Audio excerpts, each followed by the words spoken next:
You're listening to Season 3, Episode 2 of Vixen, a Black beauty and pop culture podcast. If you enjoy what you hear today, please leave a review anywhere you listen to podcasts. Today's episode is on Black Star Trek actress Nichelle Nichols. Now, let's start the show.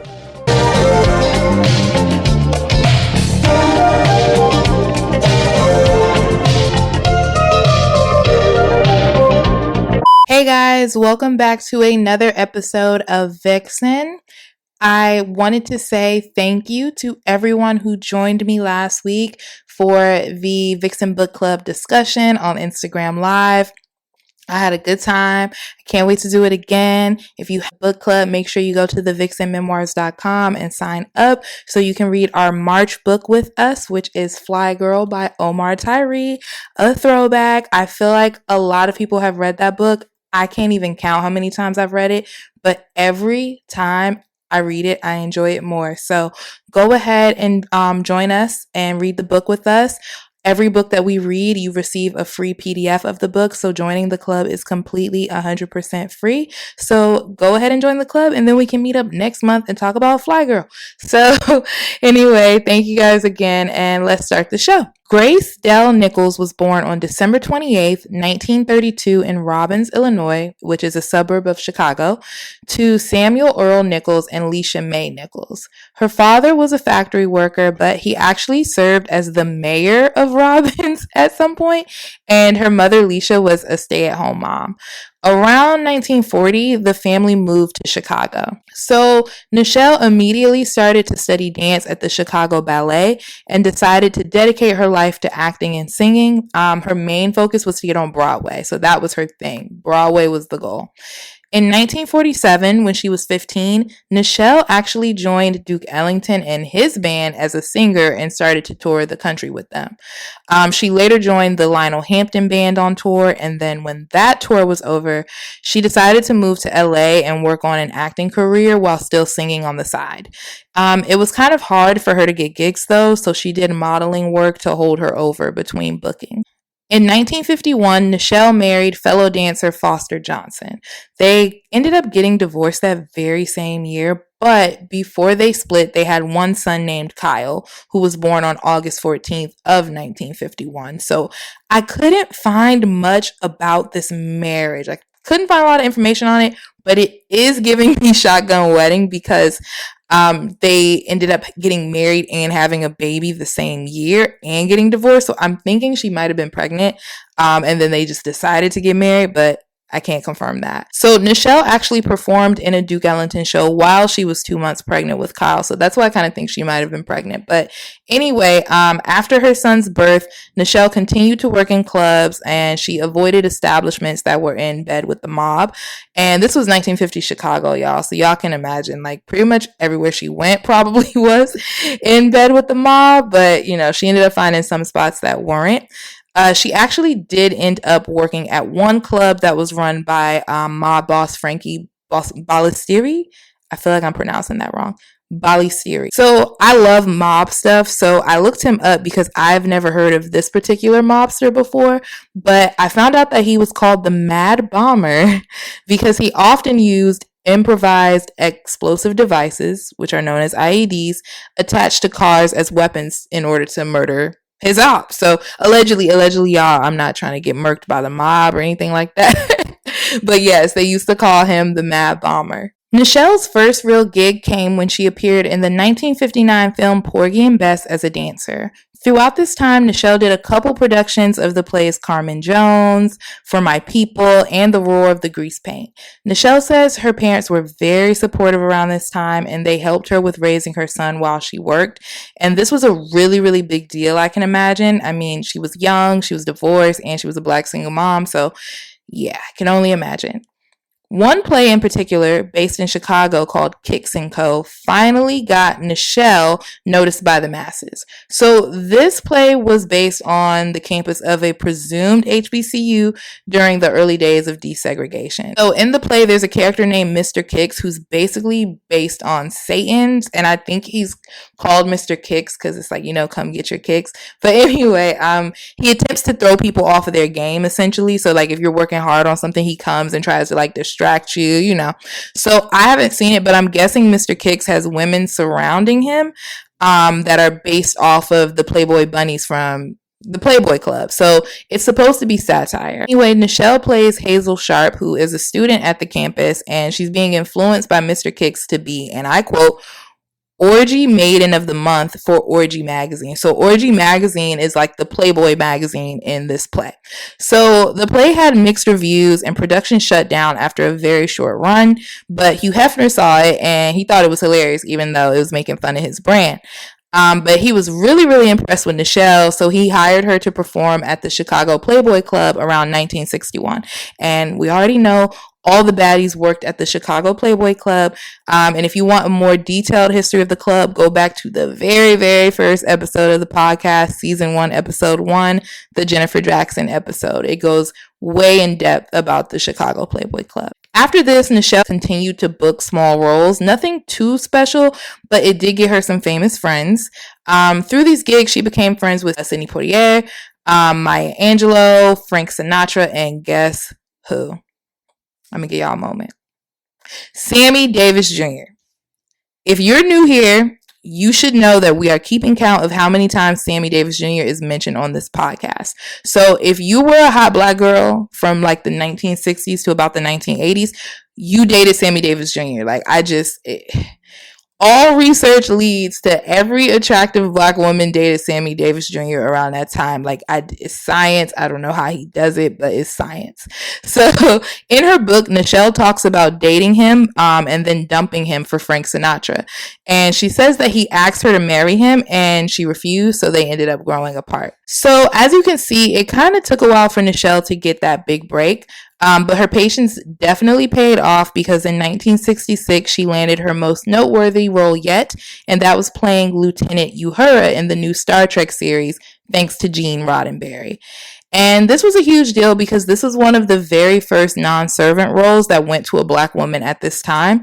But it was not easy for her to get this role, though, because Jean had to advocate really, really hard for NBC to keep her on because they didn't want to hire her as a regular cast member. By the way, Jean is the creator of Star Trek. So Jean didn't tell Nichelle about how hard of a time NBC was giving him, but he did work out a deal with them where she was paid a day rate instead of the contract rate that regular cast members got. And this was a good move because it actually got her more than what she would have made under contract. So she was paid by the day where everyone else just got, I'm assuming, a lump salary or a lump sum. So she ended up actually getting paid a lot more than some of her peers because of that. I'm not really sure how this was a secret to Nichelle for so long, but it does make sense because when you think about it, even today, I think we're just starting to get comfortable with talking about pay gaps and wage gaps and things like that. But I can only imagine in the 60s, nobody probably talked about the money they got paid. So I guess that's how it got past her. There were a lot of other little racial microaggressions happening on set. It wasn't just the pay thing. Sometimes the guards wouldn't let her into the studio. There was a racist mailman that withheld her letters from fans. And that's not even the worst one, guys. The crew members often joked about how Nichelle should have been the one to leave the show instead of Grace Lee Whitney. So Grace Lee Whitney was a former castmate of Nichelle's who left the show very abruptly. And it was allegedly because she was assaulted by a superior who she referred to as the executive. Now, I don't think Grace ever confirmed who this person was, but the executive is suspected to be Gene Roddenberry himself. So after the first season of the show ended in 1967, Nichelle was toying around with the idea of leaving the show to pursue her Broadway dream even further. So she made her decision and decided to leave, and she let Gene know that she was going to go. She changed her mind, though, after a conversation with, guess who? Not Sammy Davis Jr., Dr. Martin Luther King Jr. So the day after Nichelle basically put in her 2 weeks, she attended a fundraiser for the NAACP. And staff told her that there was a fan there that wanted to meet her. So she said of the incident, "I thought it was a Trekkie." That's people who are big fans of Star Trek, I assume. "So I said, sure, I looked across the room and there was Dr. Martin Luther King walking towards me with a big grin on his face. He reached out to me and said, "Yes, Miss Nichols, I am your greatest fan." He said that Star Trek was the only show that he and his wife Coretta would allow their 3 little children to stay up and watch. I never got to tell him why, because he said, "You can't. You're part of history." And so she stayed on the show. Nichelle went back to her singing roots in 1967 when she released an album called Down to Earth, and she got to sing in 2 episodes of Star Trek. In the 3rd season of the show, Uhura, who is Nichelle's character, kissed William Shatner's character, Captain James T. Kirk, due to alien telekinesis. So this was one of the very first, it wasn't the exact first, but it was one of the first interracial kisses depicted on American television. Network executives got very, very nervous after filming the scene once because they were unsure about how the backlash would be and how they would handle it. So they did decide to cut the scene and had the actors reshoot the scene without the kiss. But Nichelle actually said that her and William Shatner made mistakes in all of the retakes so that the executives would be forced to show the original take, which had the kiss. And that strategy ended up working because they ended up airing it. In Nichelle's memoir, it's called Beyond Uhura, Star Trek, and Other Memories, y'all, by the way. Sorry, I don't think I said it yet. That was actually my main source for this episode. In that book, Nichelle talks about a fan letter from a white Southerner that the cast got about the kiss. Here's what she says the letter said. "I am totally opposed to the mixing of the races. However, anytime a red-blooded American boy like Captain Kirk gets a beautiful dame in his arms that looks like Uhura, he ain't gonna fight it." So, unfortunately, the experiences that Nichelle had on set continued to get worse after season 1. I feel like she mainly didn't like the direction the show was going on. That's what I get from her book. And that she had less screen time, and then the storylines that she did have were like very silly and just not really showing her acting chops. So after season 1 wrap, she is still very unhappy, even like after the kissing scene and all of that. So also, Gene, who Nichelle was super close to, has started to get sick, and he stepped away from like the day-to-day operations of Star Trek, so he was barely on set. And she was not feeling Lee Cronin, who ended up replacing Gene on set, and she said that working with William Shatner was getting harder and harder. Apparently, nearly everyone on the show at this time had a problem with William Shatner. I've read a couple stories about him. They said he was very rude, he had a crazy ego, and he caused a lot of problems on set. And then in addition to that, Nichelle became frustrated over the cut lines, the lack of scenes. Just everything just started to go downhill in season 3. So in 1968, while that season was filming, Nichelle married upcoming musician Duke Mondy. They divorced just 4 years later in 1972. That following year, after she got married in 1969, Star Trek, the original series, was canceled, but Nichelle got to play Uhura again for an episode in Star Trek, the animated series. She then reprised her role 6 times in various Star Trek films. I would list them, but I got confused and the names are too long. Sorry. But the last one she appeared in was Star Trek, The Undiscovered Country in 1991. And then also that year, she released a second album called Out of This World, which was based on Star Trek and the exploration of space. After the show was canceled, Nichelle started volunteering at NASA on behalf of her nonprofit, Women in Motion, for an initiative they were working on, which was recruiting women and minorities. So the program was a success. Nichelle helped recruit Dr. Sally Ride, who was the first American female astronaut, Colonel Guion Bluford, the first African American astronaut, Charles Bolden, the former NASA administrator, Lori Garver, who was the former deputy administrator, and many, many more. So definitely a huge success. Following the success of the program, Nichelle continued to serve on various NASA boards and attended special space-related events. In late 2015, she flew aboard NASA's Stratospheric Observatory for Infrared Astronomy, aka Sophia, and with that basically analyzed the atmospheres of Mars and Saturn, so she got to fly with them. In between Star Trek gigs, Nichelle continued to take small roles, like the 1967 film Doctor, You've Gotta Be Kidding, the 1974 film Truck Turner, that was a blaxploitation film that had Isaac Hayes in it. It's really good. 1991, tragedy struck when Gene Roddenberry passed away from health complications, and Nichelle actually performed at his funeral a song called Gene that she had written herself. So a few years after that, Nichelle's memoir was released in 1994. In it, she revealed that she and Gene had an affair that went on for a few years before Star Trek, the original series, came out. She also said that he refused to release her from her contract when she was offered other roles. So I'm assuming that is why she appeared in so many small roles post Star Trek. It kind of was like she never was in anything that was as big as Star Trek again. And I'm guessing that's why, if he wouldn't let her out of the contract. She said Gene dated both her and Nichelle Nichols, who he eventually married. And Nichelle played, I feel like I'm not pronouncing her name right, but she played Christine Chapel on Star Trek at the same time that Nichelle was on the show. So, yeah, a little bit of, I mean, they were done by the time the show came on, but that had to be awkward. Nichelle also kind of implies that Gene wanted the three of them to be in like a three-way relationship, as men, as men do. They always try. But Nichelle declined that.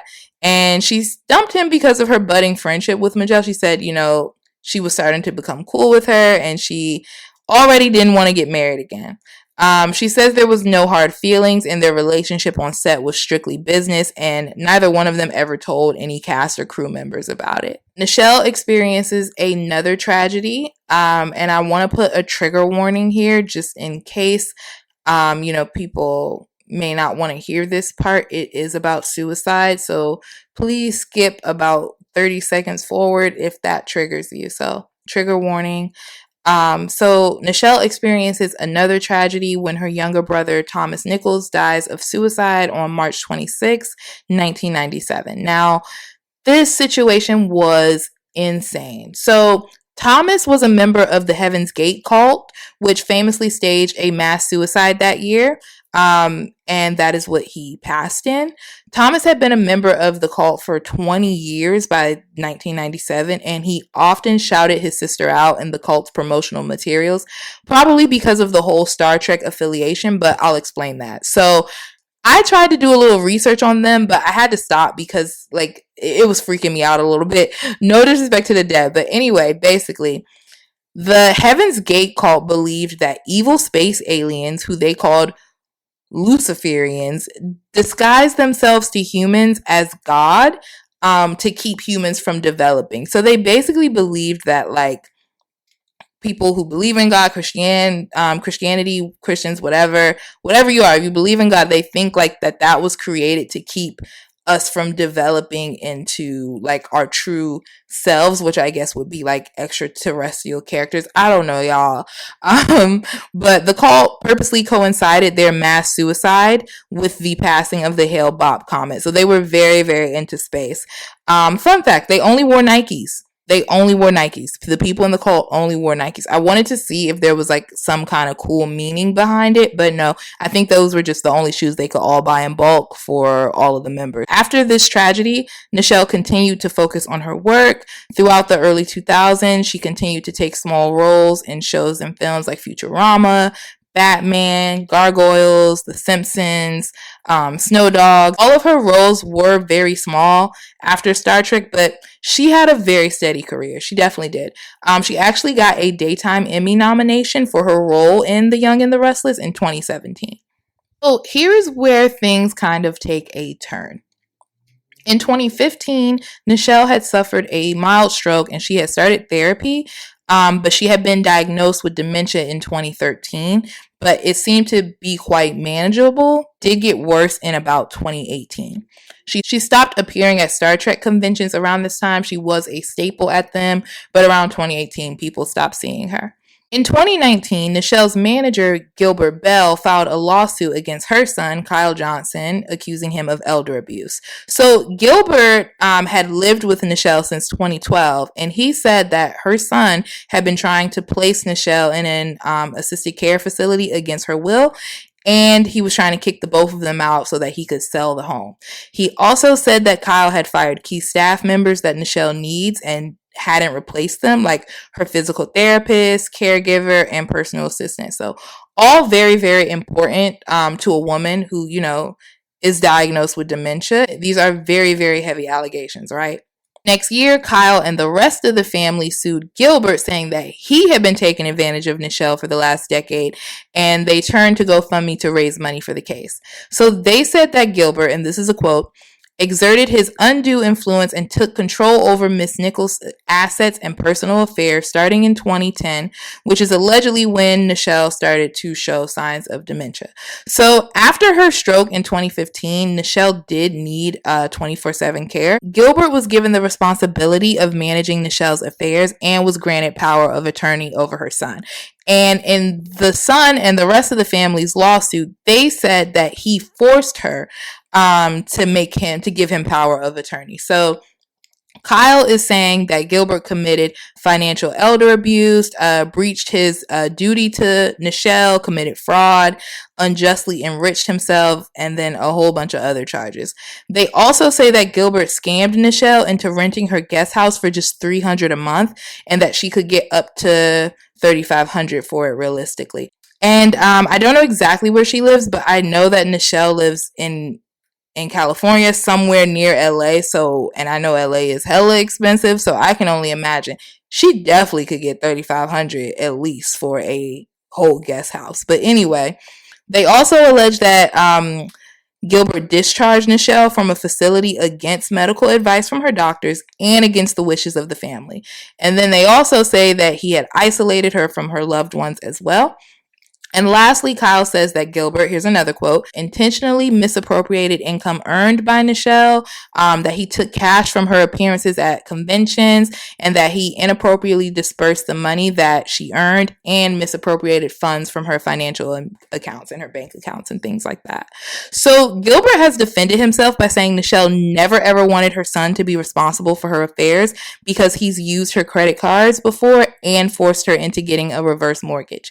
He also says that Kyle has allowed the property to fall into disrepair in an attempt to force him and Nichelle out. He has allegedly stopped paying for utilities at the home and refuses to fix the backed up sewer that they're experiencing. And he also alleges that Kyle has threatened to kill him while holding Nichelle's cane. So overall, this is just a super, super sad, messy situation. And I really hate that Nichelle is spending her late 80s like this. Like, this is ridiculous. Court did decide to appoint a group of third-party temporary conservators for Nichelle's affairs, and they suspended Gilbert as her power of attorney, and then Kyle went ahead and fixed the problems at her home. So that is the latest update, y'all. The case is still ongoing. But to me, it doesn't really sound like this Gilbert dude has her best interests at heart. I want to say her son does, but you never know. But this Gilbert guy definitely sounds sketchy to me. What do you guys think? Because I don't know. Something is just not right there. I think where there's smoke, there's fire. But yeah, I know, like, especially with, Free Britney and, the documentary that came out about Britney Spears, conservators are not, they're very scary to me. That kind of like control over someone's life is terrifying. But this kind of sounds like a situation, and let me know what you guys think. This kind of sounds like a situation where they might be a little bit needed. Luckily, it's temporary, so they can get her out of this if it ends up going bad, which I, definitely pray it doesn't. But it just seems like, we got to get this woman some peace. She's in her late 80s. Like, she needs some peace, in her last few years on this planet. Like, this is just way too much drama. I absolutely hate elder abuse. Hate it, hate it, hate it, hate it. And I feel like this happens to older Black women a lot. I'm not saying it doesn't happen to other older women, but just like everything that we hear, that we've heard recently about like B. Smith and her crazy old husband and what he was doing. Like, I just feel like a lot of older Black women just don't get to have, enjoy their later years for various reasons. And it's just not fair at all. But yeah, so that is pretty much the Nichelle Nichols story. What did you guys think of the episode? She was a very interesting woman. Like, I wish I could have included more from her memoir, but I felt like it was getting a little too long. I think y'all should read it. It was really, really good. I have never been a fan of like Star Trek or Star Wars. I've seen it, but never really been a big fan of it. So I had never heard of her. But she was a super, super interesting lady. Very interesting. I definitely want to recommend her memoir. Y'all should read that. But thank you guys for listening to another episode, and I will see y'all next week. Bye. Thank you for listening to Vixen. If you liked today's episode, don't forget to leave a review. If you have a submission, feel free to email vixenpodcast@gmail.com. We'll be back next week with an all-new episode.